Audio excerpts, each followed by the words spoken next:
What's up, guys? Got another petrol box in the mail.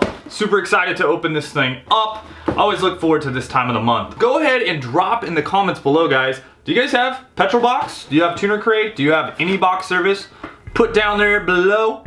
Let me know what you got. If you want to pick up petrol box, got a code down below in the description here. Let's go ahead and open this thing up. Check out what's inside for this month. Always stoked to see what's in store. Looks like we got a little bulbous bulge right here today. See that? It's bulging. I got something in there. Let's open it up. Let's get in there. Sparco, loving it. Dude, I'm still carrying this thing. I need to leave a link to this below. If you guys don't have one of these big old shanks, you need one. Pick one up. Or else you won't be able to open up your petrol box correctly, because you gotta have a good knife for that. Gotta have a good knife for all your boxes. Oh yeah, the obligatory what's in the box, petrol box. Very nice wrap job. Oh yeah, oh yeah. What do we got here? Little sticker, UU or XX or something.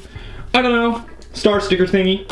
Air freshener, Bride racing seat. That is pretty cool. Fresh apple, Bride. I saw something below there that I always like to see. Eat, sleep, modify. Far from stock. FFS. Far from stock, eat, sleep, modify. Very nice. Tagless tee. Very cool. In the large size, which I wear, printed in the United States of America. Always good to get more detailing stuff. Interior stuff. Works powerful, safe, and quickly. Leather, vinyl, fabric, carpet, plastic, no oily or greasy residue. Interesting. Gonna have to try this out. I know I've gotten quite a few detailing products, guys, that I have not gone over. When I don't have a video of an install or something like that, because I'm getting pretty behind on videos, I'll do that. Here's what we want to see right here. We got some tools.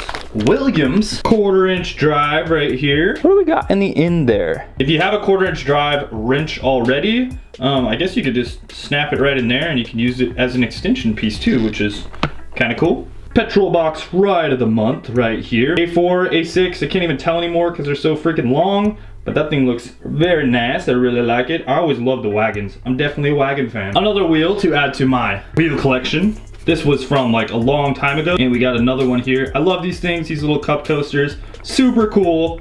I love my little collection of those. Microfiber towel, and of course, the high chew.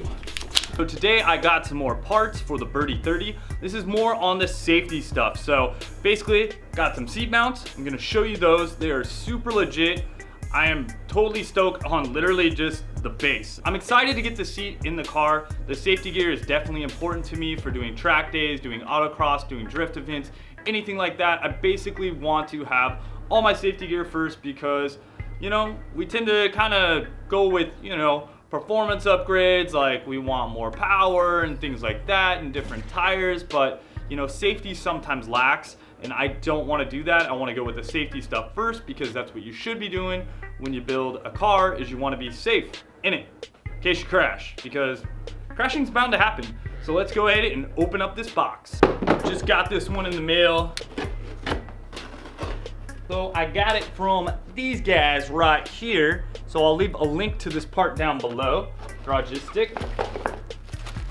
And these are them right here. I am excited to get these opened up. Also looks like it came with a little bit of mounting hardware, so that is definitely important. I was not sure if it was gonna come with any of that, so this is just one, guys. I really can't afford to do 2 seats at the moment, so every time you guys buy some more Berty30 gear or something like that, it definitely helps towards the process of buying more parts for the Berty30. Oh yeah, hell yeah. These things are sick. They're CNC machined out of aluminum. They have the logo right there, looking badass. You can see all the different screw holes in it. So basically, this gives you a lot of adjustability when you put the seats in the car. So you got that side, and then you got the other side. This is kind of towards the driver's door, like this and like that. But I'm gonna go ahead and get these bolted up. Another cool thing that it comes with is the eyelet for the seatbelt mounts. So you can still retain the use of your factory seatbelt if need be, and you can actually just mount that right on there. That's really cool. And then it came with a couple pieces of hardware. And this is the seat that I'll be mounting up. This is the Sparco EVO, really nice. And then I got these Sparco rails as well. These are the aluminum rails. There's the seat right there.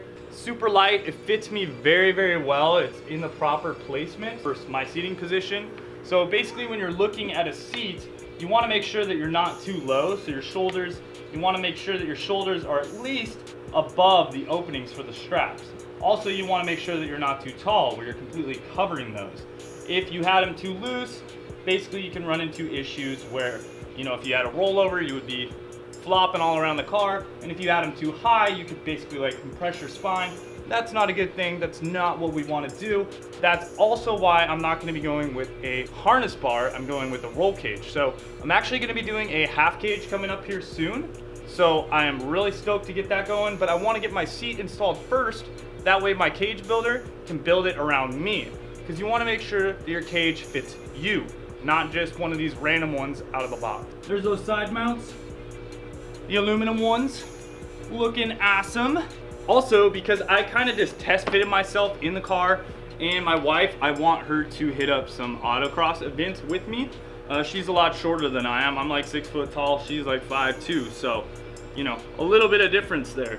But I picked up some Sparco sliding rails as well. So this is gonna be for the driver's side, and it looked like I had plenty of room to spare even though I am that tall. Once I take the headliner out, I'm gonna have plenty of room even with a helmet on. So awesome. These are some good quality parts. Links below to all this stuff. I'll probably just put Amazon links on there for you guys. So if you wanna pick any of this stuff up, feel free, and then you will know what fits your car, because I wasn't really sure. There's not a lot of resources out there for what fits an E30, and I'm pretty stoked to get this stuff all bolted in and see how it looks. If you guys haven't watched the other videos in my series, you kind of know that I've been gutting the interior in the car, obviously for cage prep, but these bolts are not in here super tight. I just have them kind of finger tighted it on, because you know I was going to be taking this seat in and out a bunch. That was a big pain in my car. I was having tons of issues when I first tried to get this seat out. I could actually never get these bolts out. I couldn't access them at all. Once I really got more of the interior out, I was able to get the seat to move forward more. There were like coins and stuff stuck under the track, and it just made it like impossible to take off. Literally, I had to take my seat apart in order for it to kind of pop a wheelie. That way I could get the junk out of the track. On the side here, the seat belt is connected to the driver's seat.